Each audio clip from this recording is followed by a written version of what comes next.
jakaan. Kiitos Leena. Ja sitten pyydetään sisälle vielä yksi hahmo. Hän on Sorvankylän lahja. Kelaan. Usko Evertti Luttinen.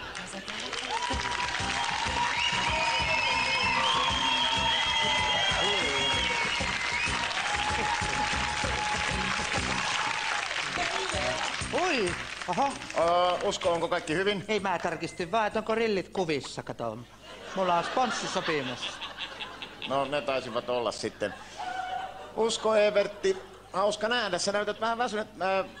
Tässä on herännyt kysymys tässä työryhmän kesken, että joudutko sä ajamaan joka lauantai Sorvankylään täältä? No välillä kyllä joo, mutta nyt pari viikkoa sitten niin mä ajoin kolarin.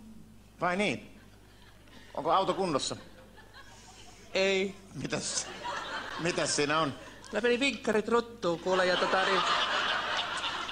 Mutta mä oon ratkaissut sen. No ei sellaisella autolla kyllä sitten. Ei, tänne mä lasettelen kuule ihan bussikyydillä pölähettää. Isolla porukalla täälläkin on meidän seurakunnan jäseniä paikan päällä, mutta työmatkat, niin sen mä oon ratkaissut ihan. Että... No mitäs työmatkat? Mä oon kovaa polkemaan kuule. Mä oon semmonen pyöräilevä hullu. Joo.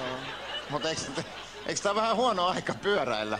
Kyllä mä pyöräilen ihan kuin kelillä, mutta tietysti nythän on aika vähän vaarallista ja liukasta, kun piha on niin liukas siellä meillä kirkolla. No, tiedätkö kuinka liukas se on? No en tiedä. Se on kuule niin liukas, että pulukin kaatuu kuule siinä, kun se menee töksyttää. No, onks tähän mitään ratkaisua tähän liukkaaseen pihan liukkauteen?